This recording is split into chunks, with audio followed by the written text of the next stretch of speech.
are Locked On NFL Draft, your daily podcast covering the NFL Draft. Part of the Locked On Podcast Network, your team every day. What's up, Locked On family? Let's get locked in. Welcome back to the Locked On NFL Draft College Football live stream. I'm your boy, Damian Parson, always on the ones and twos. You know where you can find me on Twitter at DP_NFL. You know that I'm a national scout with the Draft Network, as well as the host of the Locked On Clemson Football Podcast. And of course, my guy, Keith Sanchez. You missed the LSU himself, the champion, as we always call him. You can find and follow him on Twitter at The Talent Code. Guys, thank y'all. Shout out to our everydayers, man. But come on in, have a seat, get ready to talk some college football. Keith, it's a beautiful Saturday morning yet again. How we feeling, man? Man, I'm doing good. Like I said, man, it's Saturday. Football is getting ready to kick off, man. So life is good. It is what it should be. DP, let's get this thing started, man, with, we were talking last night. We said, let's have the Heisman conversation, right? It's early, but it's never too early to have a Heisman conversation. So, DP, I want you to kick it off, man, with your version of who you feel like the Heisman leaders are. Man, Keith, it's funny, man, because there's a couple guys that you can really point to, right? Funny enough, from a quarterback standpoint, matter of fact, I think all the guys that I picked, like that I thought about, all of them were in the same conference, the Pac-12, Keith. And I think it starts off, and I want people to understand where I'm coming from with this. The voters they don't need to do this, man. They don't need the whole, voter fatigue when it comes down to Caleb. If Caleb is the Heisman, vote him as the Heisman at the end of the year. It's going to happen, though, DP. It's going to happen. Caleb is he's going to have to be better than what he was last year. And then also the other contenders, they're going to have to put up subpar numbers, right? Like I just, because that's what it is. And we know what it is, right? It's people wanting to keep history and the nostalgia of the Heisman Trophy in college football. And it's almost like, are you worthy of being in, like the ranks of what the last guy was, Archie Griffin, right? The running back for Ohio State. Are you worthy of doing that, right? Do we want to, sometimes, DP, it's kind of just hating, right? Like you like, okay, these are some haters, like, because they're doing everything to prevent from having a two-time Heisman winner. So that's why I say you have to go above and beyond to make it without a doubt.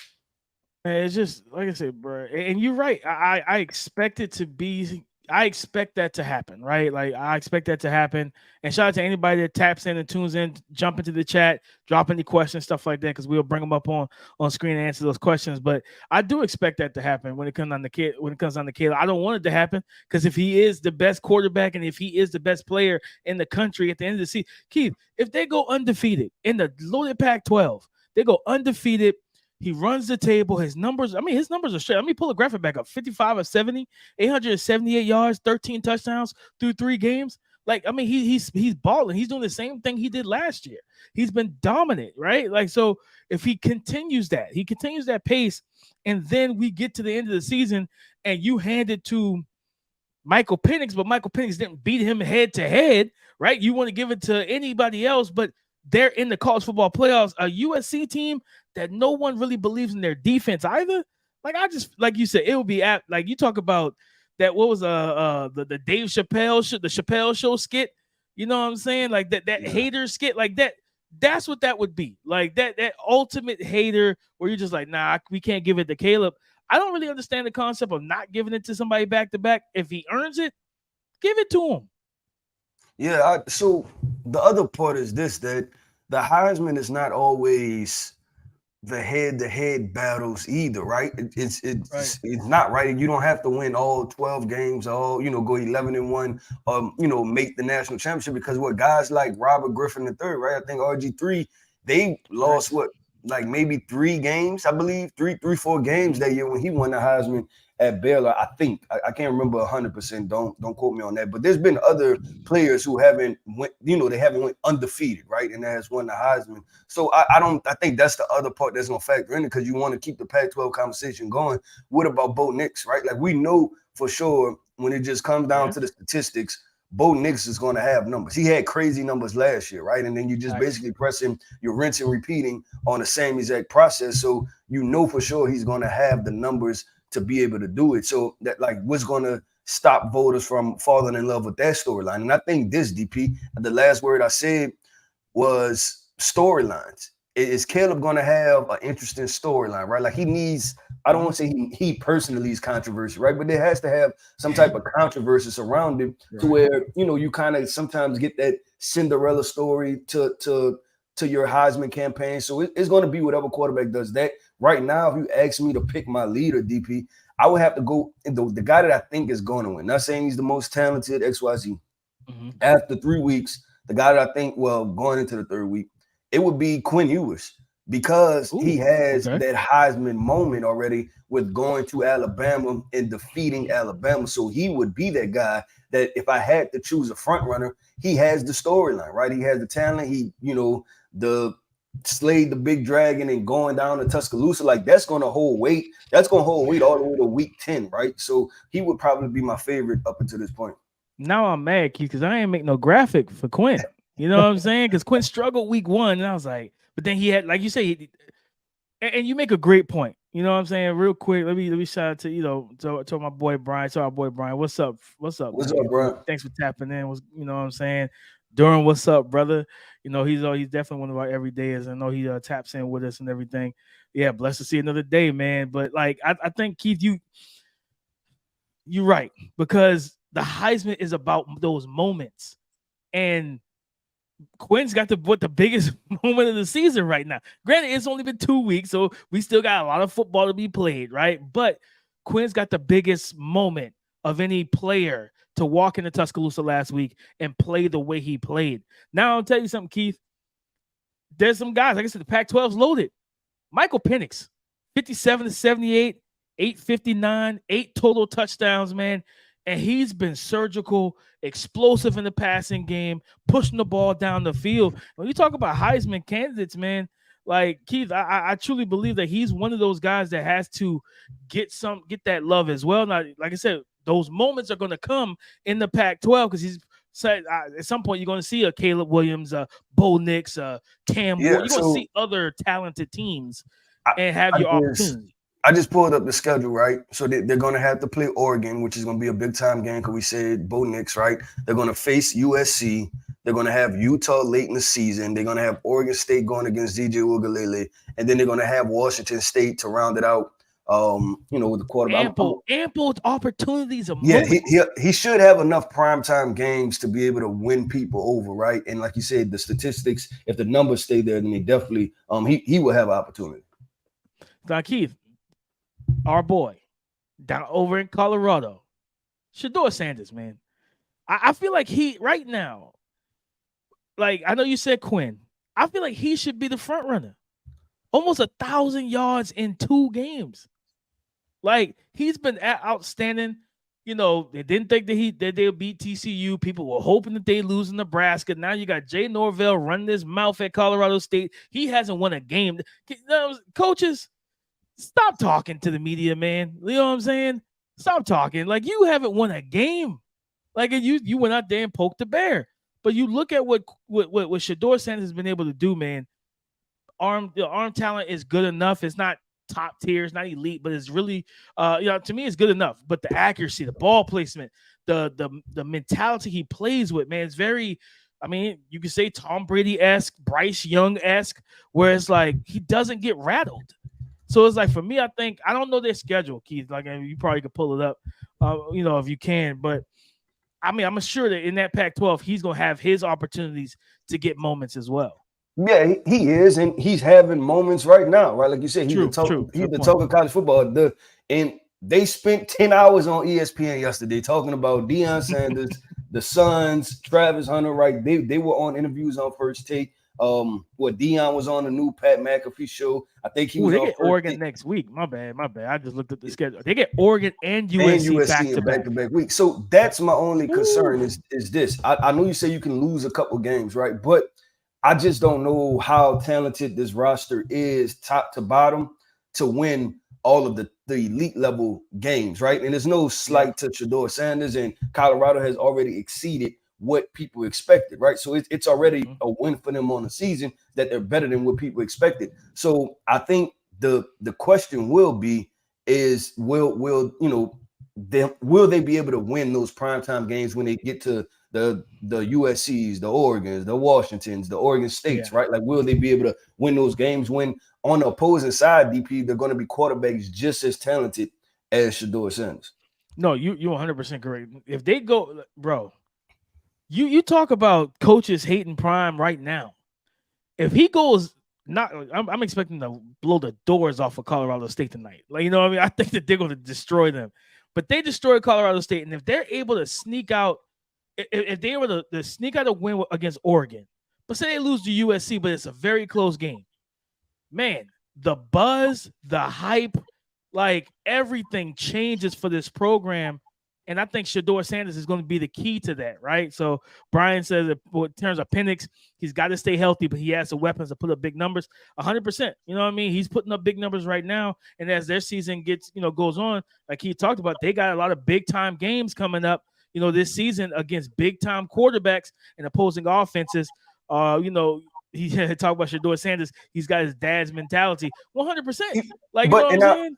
And Brian, I watched that interview on First Take, and I'll give him a lot of credit, man, because he has some of his dad mentality, but he's also very calculated in what he says. Because a couple questions I thought Stephen A. Shannon and Molly were trying to get kind of clickbait, right? Like, yeah, trying to like, oh, we're gonna do something to them. But when I actually watched it, like, he knew at certain moments when to kind of pull back and give the quote unquote politically correct answer, right? Or just, say the coaches speak or the football speak. And he also has it in perspective, right? He talked about it. He's like, look, my father is Deion Sanders. He's like, but I'm not going to run away from that. He's like, I'm going to, embrace it and just be like, look, I just have to elevate what my standard is as being Deion Sanders' son. And I was like, okay, I really appreciate that answer. So he definitely continued to elevate with DP. We talked to Heisman. Let's go ahead and shift. Wait, hold on 1 second. I'm gonna let Durham get his comment in real quick. He said, yeah, health concerns is one of the only things holding back Penix. Sanders has balled out through 2 weeks. Yeah, and I would say this, Durham, even to Michael Penix, that's the only thing holding him back in this draft conversation, right? Like, from him being a top 10, a top 15 pick, it's going to be how those knees check out, right? And just what the combine medical checks are going to be big for him. Yeah, so just looking ahead to the NFL draft, that's going to be huge for him also. So we'll see how that thing plays out, but we want to keep this thing going, DP. Now we got to get into buy or sell. Are we buying or selling Florida State as a true national championship contenders, right? Because it's been the days of Jameis Winston and Jimbo Fisher that we've actually seen Florida State this good. And I have my takes on it. So, DP, I'm going to let you kick it off, though. So how do you feel about Florida State right now? Man, as everybody sees, I got the Clemson gear on. Clemson plays tonight, so I'm trying to get that good luck going for them. They won't need it. It's Florida Atlantic. They should blow them out by like at least 30. I don't know. Clemson look like they need some luck. Hey, who they had last week? They got to. All they got to do is stop turning the ball over early in games. They'll be just fine. But when it comes down to, I've told the Clemson listeners, Florida State's the real deal. I'll tell them all off season. I warned them about Duke as well. You know what I'm saying? I told them Duke is a good team. People just don't know about the players that Duke has because it's Duke. They're typically known as a basketball school. With Florida State, man, the dudes that they have on both sides of the ball, right? Their run game is physical. It beats you.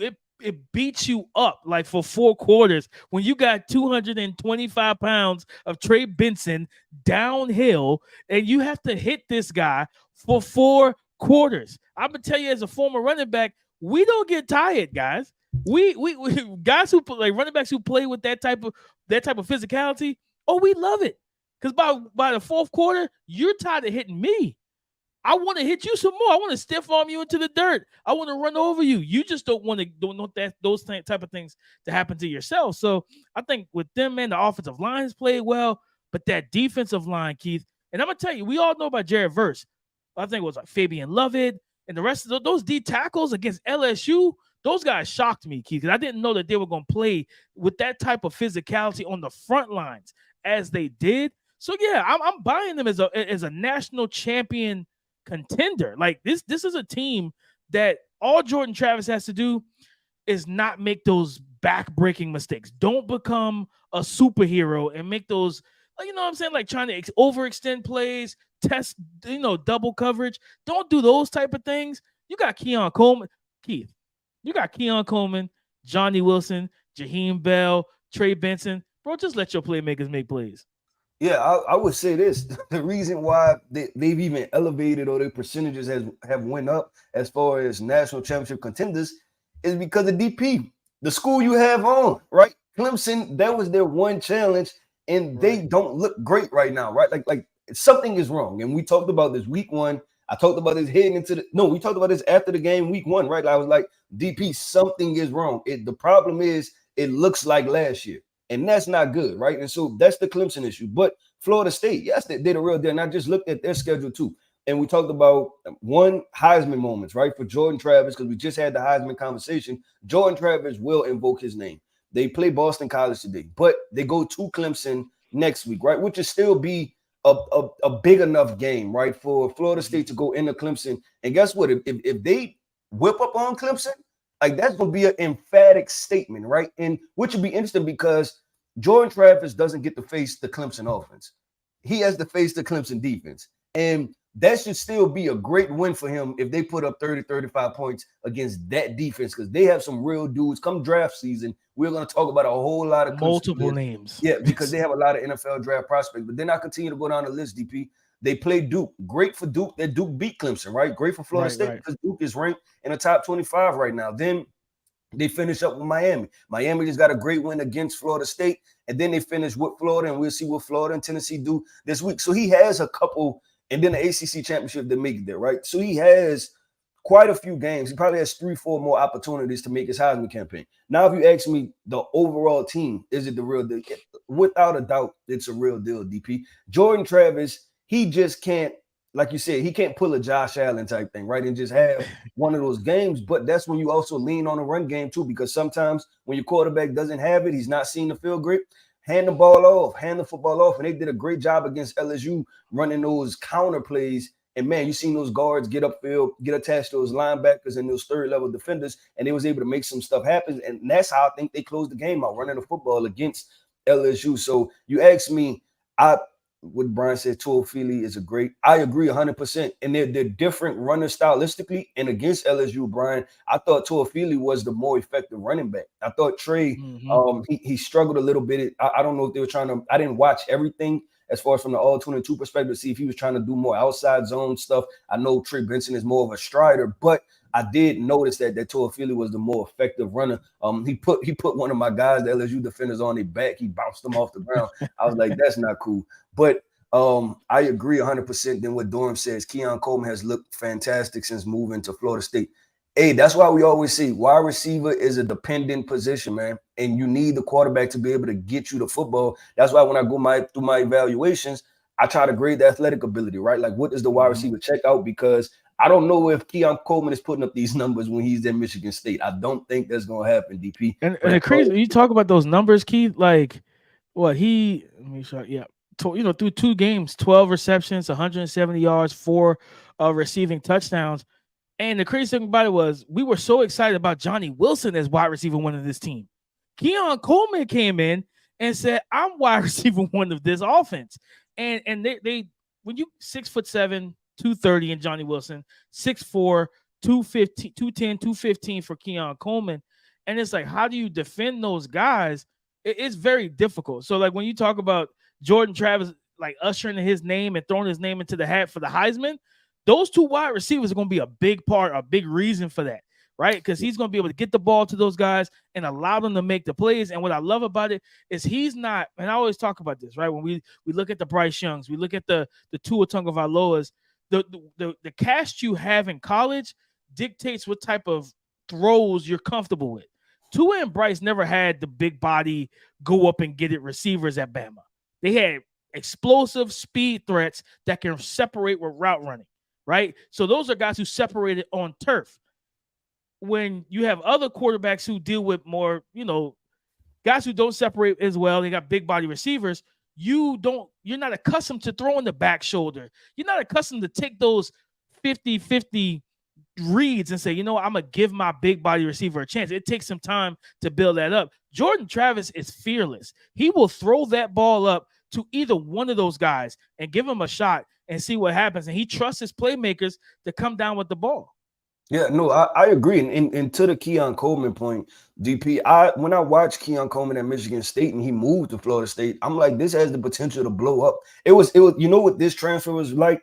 And a lot of draft fans appreciate this. It was the same thing of the Jahmyr Gibbs leaving Georgia Tech and going to Bama, right? Like you had that same type of potential that could just really explode. And I think we're just seeing the beginning of it. I wouldn't be surprised, and check out my mock draft, but I wouldn't be surprised if Keon Coleman is wide receiver 2 or 3 coming off the board this year because, like, and I talked about who he reminded me of. He reminds me of Brandon Marshall, one of those another 6'3", 220-pound wide receivers that's explosive, physical, can take the top off, natural wide receivers, lateral agility. Like, you know, they're just a physical package put together, and they're true wide receivers. No, 100%. Durham said it, you know, for Florida State, it's like having tight ends lined up at X and Z, like legit, because you know you have the size and the arm length and wingspan mismatch, but also you have two dudes who are like aggressive at the catch point. And I know Johnny Wilson had like some early drops in that LSU game, but he rebounded, still had over 100 yards receiving in that game as well. And then you think about how Keon Coleman, it just didn't matter what pass you threw to him, right? He was just confident. He was able to separate with his routes, but also, okay, and I think he did it last week. Like Jordan, again, just to our point, Jordan Travis saw him in the end zone, double covered, and what did he do? He put a helmet or higher and told his big boy to go up and get it. So just trusting your guys, man. So it's funny when you truly think about it. And then, you know, Brian talks about it, to your point, Keith. You say, oh my God, I still understand how Georgia Tech refused to use Gibbs. That whole coaching situation was awful. Like, it was really bad. Like, that's what they keep switching coaches. That was a tough situation, man. Like, Gibbs was clearly the best player, and it just felt like they didn't know what they were doing with him, outside of a few explosive passes where they got him out in space. But Durham said, I forgot that Jared Verse transferred from Albany. You know what I'm saying? I completely forgot about that. Like, so, like, no, that's 100%. When the transfer portal for Florida State has been so good to them. You know what I'm saying? Jaheim Bell looked good so far this season. Getting Keon Coleman. You got Jared versus Albany, but even going back, Keith. You know what? And it showed, DP. It showed in that first game against LSU. Because LSU, we LSU got transfers too, but our transfers didn't do nothing. Florida State transfers did everything. They took over the game and they balled out with Jaheim Bell and Keon Coleman. Who wasn't Jermaine Johnson the transfer from Georgia to Florida State? Yeah, he Mike Norvell is like he's like the transfer portal king right now, because he's bringing in like legit ballers. They have great seasons, and now Jared Verse will be a first-round pick. I think Keon Coleman's going to be a first-round pick. Trey Benson probably end up being like a second or third-round pick at worst, right? Depends on what he runs and how he tests and stuff. But like, it's top-tier stuff, man. It's top-tier stuff from a program that has shown the ability that, and I mean, I talked about on the Clemson pod, like, because Dabo made his comments about, he was asked about it on Monday about the transfer portal. He said, I don't have anything against it, but I am particular who I go after. I want them to match the culture. And I get that. And I'm like, you know, he's like, yeah. And then at the same time,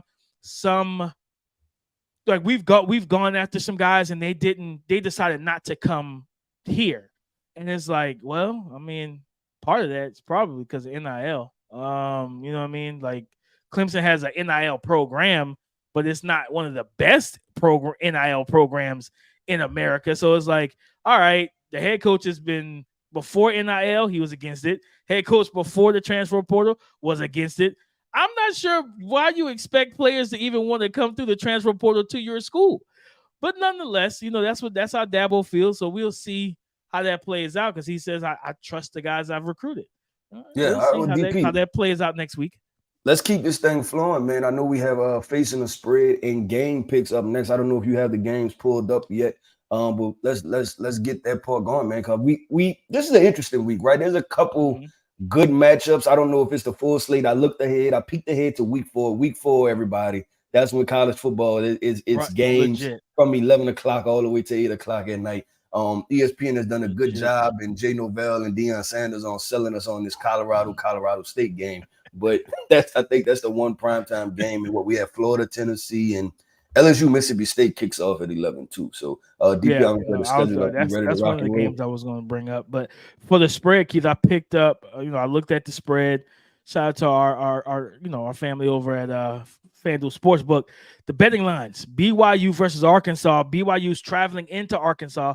Arkansas is a little over a touchdown favorite, 8.5 points. They're expecting this to be a little bit lower scored. The over-under is at 47.5, Keith. Who are you taking, and are you taking the points? I'm gonna choose Arkansas to win this game, but I think it's gonna be a lot closer, and that's just the dynamic of both of these teams. Both of these teams are teams that want to be physical, want to run the football, right? So I'm not expecting a whole bunch of explosive plays. I do think Arkansas is the more talented team because they have the better quarterback, running back dynamic, right? With just KJ Jefferson and Rocket Sanders and everything. So I'm gonna pick Arkansas to win this game, but I think they win it by a touchdown, and I'm not going 8.5, right? I'm not going that high. Keith, I am. I'm going 10 points. I'm taking Arkansas and the points. I think Arkansas. I do think like you said, both teams are physical, but I just think at home, I think Arkansas is going to be able to run the ball the way that they want to run it. But we know that KJ Jefferson also has a big arm.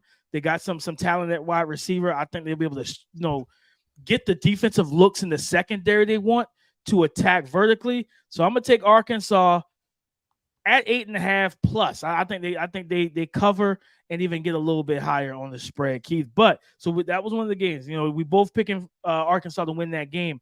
But Keith, looking at this schedule, LSU goes into Mississippi State, and LSU is ranked 14th right now.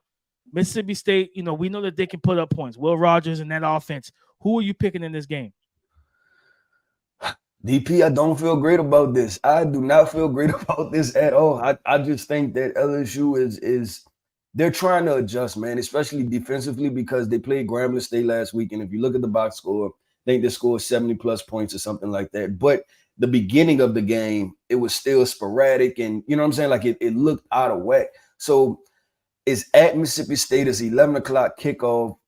I think Mississippi State is going to pull this thing out. It just appears that this is like from LSU's perspective, they're still trying to figure out where to put Harold Perkins. Do we put him at linebacker? Do we walk him down? What to do with our defensive backs, right? They've been so critical of this secondary because LSU has historically been what? DBU. We've been a press man team, get in your face and play man to man. One reason why Johnny Wilson and Keon Coleman were so wide open because we were playing 10 yards off and playing zone, right? And that's not what our DBs do, but that may just be what the talent level is. So I'm going to go with Mississippi State to pull this one out, I think. I'm going LSU. I think Mississippi State, they can put up points. I worry about defensively how they'll handle. Can it contain Jaden Daniels? Can it contain Malik Neighbors? That's going to be the big thing for me. I'm going to take LSU in this game, Keith. I picked LSU to come out of the SEC. I kind of got to stay on brand with this.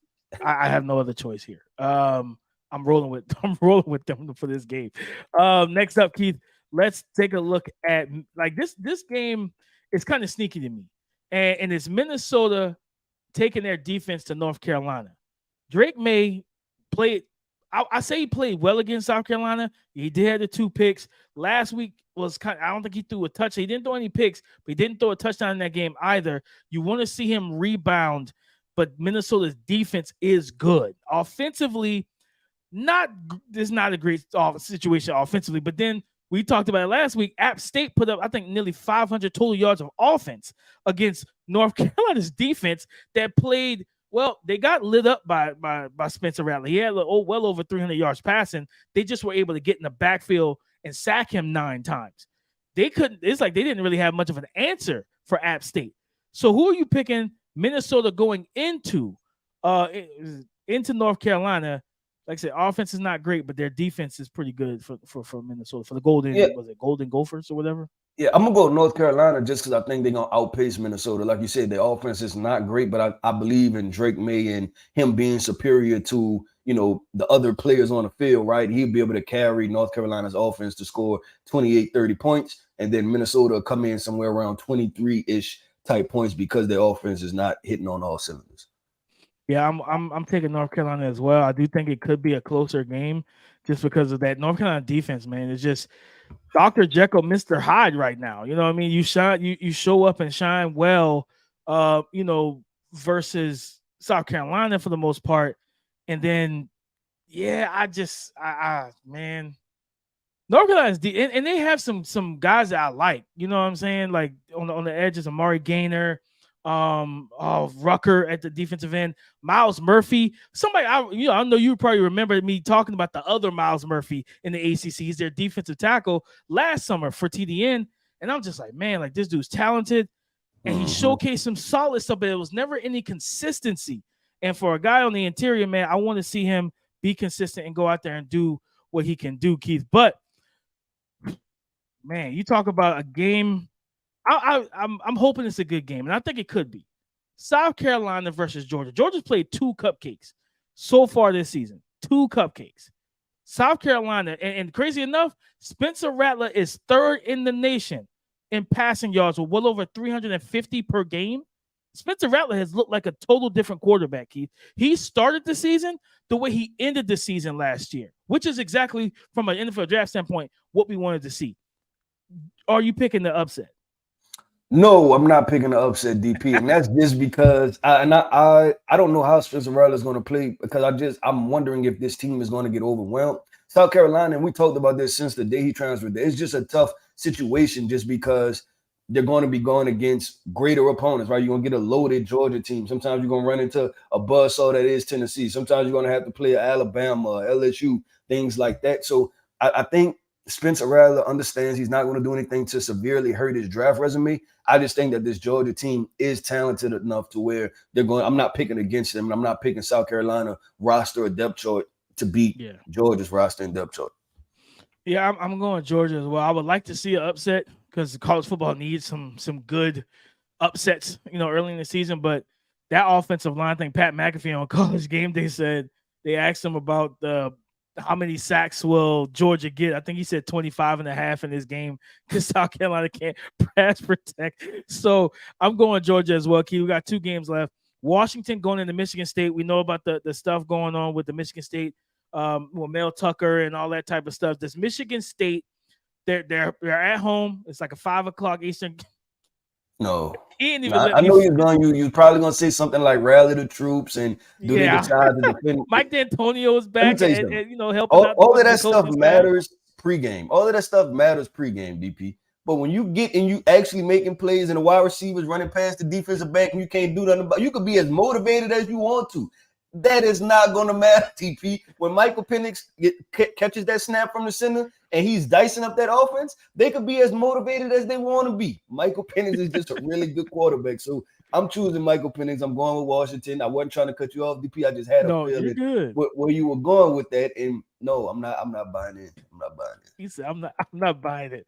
I'm not buying it at all. And I'm going to finish up with Colorado's a 23.5 point favorite versus the Colorado State, what are they? Rams. So you got the Buffalo and the Rams. This is a 10:00 Eastern game, Pac-12 after dark, and they got prime time. So people are going to tune in. Even East Coast people are going to try to stay up and just see how, at least to halftime, how close this game will be. Keith, what do you pick? Who are you picking in this game?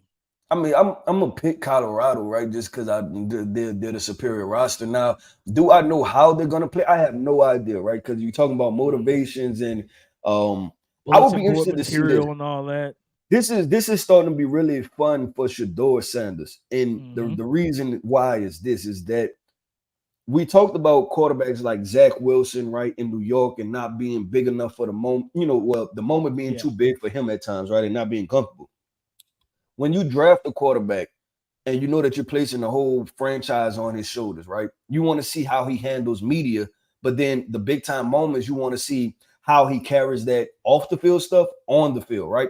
So right. I want to see just how Shedeur Sanders is going to operate. Like, is he going to try to force a couple throws? Like, are they going to try to come out and take a deep shot, 60, 70-yard bomb, play one, right? Is he going to try to win the game with one throw? Like, and they always say, right? Like the most you can score is 6 points on any given play. You can't put up 30 points. I would love to see just his mental and his temperament and his approach to the game, because it's an indirect, right? He's going to have indirect pressure on him to where he didn't ask for this, but I told you, he talked about in the interview like he's cool with it. So I just want to go see how he handles and operates. No, 100%. I want to see how the whole team operates, right? Because like the disrespect from the coach, right? Bringing in the moms and how we're raised and all that goofy stuff. Like, I want them to put up 50, 60 points on them. Like, but I want to see how the team comes out, right? I always talk about it with Clemson against inferior competition. Come out with for everything that's going on, come out with an aggression, come out with an attitude, but let it be calculated, let it be controlled, right? Don't go out there getting like unnecessary penalties. Don't go out there testing windows of your Shedeur Sanders that you typically wouldn't test, because like you said, you want to try and get the 50-point touchdown that there's no such thing as, right? You want everyone to still play with a level of headiness to where, all right, we're going to ball and we're going to continuously stack points on you all game of the day. As we're doing that, we're still styling and profiling. We're still embodying our coach, but we're not coming out reckless because we're trying to dominate this game, right? Just let the game come to you and dominate it that way. But I am, of course, picking them. They're 23.5-point favorites. I want to see a 40-point victory because of those stupid comments from Jay Norvell. So we'll see how everything plays out. But Keith, I mean, next week, man, we'll be back, guys. Listen, for everybody that jumped in the chat, man, appreciate y'all tapping in. All the love and support. Brian, Durham, Allison, who's in here talking about the Miami Dolphins, I think. I don't know. But, whatever. Appreciate y'all jumping in. Everybody who's watched, join us again, 10:30 a.m. Eastern time next Saturday. Big games on the slate, so we'll have a lot more to talk about, guys. But listen, I'm Damian Parson. You know where you can find me?